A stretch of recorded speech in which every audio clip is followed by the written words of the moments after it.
Hi friends, it's Annie Grace. Looks like my internet signal is not ideal, but hopefully this will work. I am answering questions. I am the author of This Naked Mind. Today I have a question from Missy, and Missy says, Hi Annie, love your videos and your book. Thanks so much. I have a question. How did you come out to your family, friends, acquaintances, etc. about your decision to quit drinking? Did you make a big announcement or just let it unfold organically? So many of my friends and family drink, and I'm on Facebook and friends with them, and I'm pretty shy about liking or commenting on your posts because I know there's a good chance that it will show up on someone else's feed. Honestly, I don't know what I'm so afraid of, and yet. So this is a really good question. And we've just spent the last 2 hours at a very cold outdoor soccer game.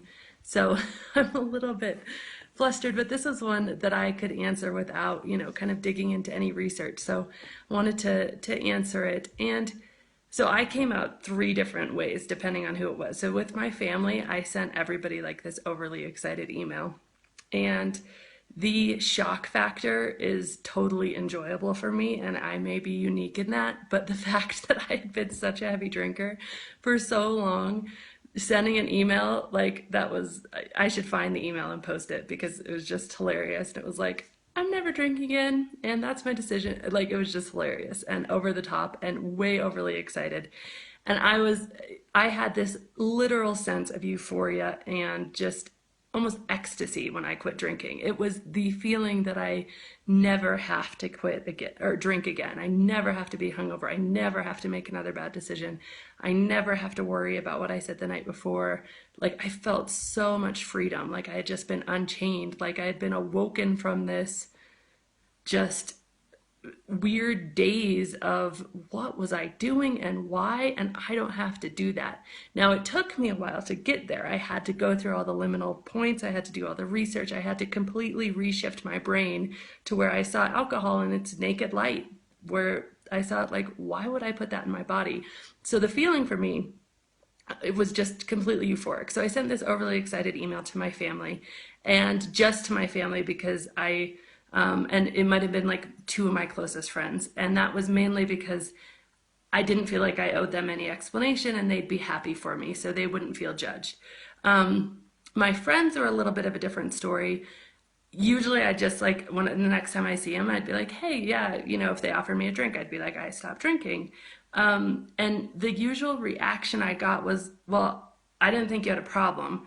And that was generally from people who were drinking just as much as I did. And it was, wait, does that mean I have a problem? And so it became a pretty quickly defensive conversation. And Missy, I think that's what you're probably most afraid of. And that's really tricky. It's just tricky. And I don't know, I wish I had like this magic bullet for it. But when you make a choice like this, you've elevated yourself. You've said, even if you're not outwardly judgmental, and I don't think any of us are when we're doing this. Like, this is a personal choice that we're making for us in our lives. But the effect of the choice is that you've pretty much said, like, I'm I'm holding myself to a different standard all of a sudden. I'm not going to put that in my body anymore. I'm not going to let that risk my health anymore. I'm not going to get sloppy anymore. I'm not going to be hungover anymore. And you've put yourself on this different standard, and people can't help feeling judged. And I think it's probably like one of the most difficult parts because I'm just a people person. I'm really inclusive, and I will bend over backwards not to have somebody feel badly or judged. And so to have my actions, having them feel uncomfortable about their own actions was really difficult for me. And so it took a lot of getting used to. I mean, there's still people who, they just won't like, I don't know, most people, like I just got into the fray and I'm pretty outgoing anyway. And so it was just pretty quick to get over that. But then there's still some people, like I remember this one guy, he would just, this group of friends, we would hang out a bunch. He'd just look at me whenever I was laughing or whatever, like, really? Are you really laughing? Is that a real laugh? Are you really that happy without drinking? Like, he just didn't quite believe it. There was a lot of just, I just felt this kind of energy of being observed. So I think it's a hard one. I think, and then how I came out to my colleagues was again different. And that was something where I did not expect. That was my big awakening for how people can be less than sensitive about anything, because if you say you're not, I mean, I got interrogated. I was thinking, okay, these are my coworkers. They're not going to care. But the truth was that most of my drinking happened with my coworkers. And so um, coming out to them was, I mean, I remember this one conversation. Well, wait, are you pregnant? No.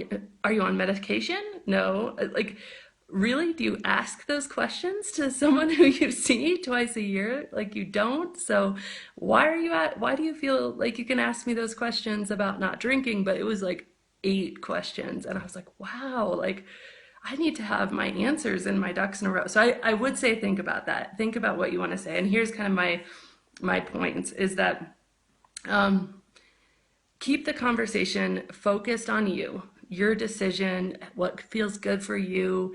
And for me, I just keep it 100% positive, like 100%, like, oh, I'm just so happy that, you know, I feel much happier when I don't drink, or I feel so much less anxiety when I don't drink, or, you know, I just feel so much better in the morning when I don't drink, or whatever it is. So I just keep it really positive and really focused on me. And I keep it really light in terms of not judging other people's behavior. So, you know, I'll be like, hey, do you want me to go order you something at the bar? Let me get you a drink or something, if that's the right, appropriate situation. Not encouraging people, obviously, but also not changing my behavior towards pouring somebody a drink or, you know, just really trying to make sure that they don't feel judged. So I do go out of my way to try to make people feel as comfortable as possible, but I will tell you that I do not apologize.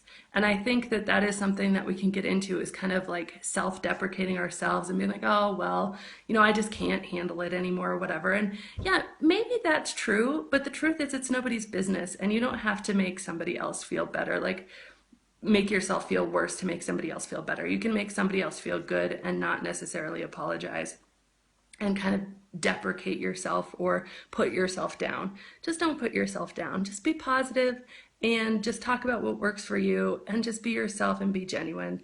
And I think that, you know, determine kind of in advance how much conversation you want to have about it. Like, you don't have to explain to people. You can just say you're not drinking right now. You don't have to necessarily make a big announcement. Now, one of the big benefits about making an announcement to your closest and dearest, like my email to everybody, is it's a huge positive force of peer pressure. So if you ever do feel like that, you just remember, well, I just told the whole world, you know, and then you have to think more before your decision. And the key to this naked mind is thinking more before your decisions. It's thinking through, do I really want this? What's it going to do for me? Is it going to be a good idea? And bringing conscious prefrontal cortex thought back into your decisions around drinking. So by having that positive peer pressure, that stops you. It stops you from just picking up a bottle without thinking of it because you know all these other people know. But I would, again, only necessarily do that with the people closest to you who you really love and trust and who love you. But in terms of strangers or acquaintances, and Facebook is a place of strangers and acquaintances. So I don't think you necessarily have to, you know, definitely don't feel like you have to like or share anything, and feel like you can be what they call a lurker for, you know, as long as you want. You don't have to make this your cause just because it's something that you've done in your life. It can stay right there with this quiet peace about that. And I think that's really good. And don't feel like you have to explain. Only explain to somebody who really truly wants to know and isn't looking for a way to judge you or a way to, you know, evaluate you or whatever. And there's lots of good ways to kind of say no to a drink when you're in that situation. My favorite way, and I'll only share one today, but my favorite way is by saying yes. So, would you like a drink? Yes, I'd love a Diet Coke. Would you like a drink? Yes, I'm so thirsty. I'd love some water. I'm really dehydrated. You know, so say yes instead of no to something that's non-alcoholic. And pretty much people won't bug you on that. Or say yes by already having something in your hand so nobody asks you anyway. That's another favorite of mine. But anyway, great question.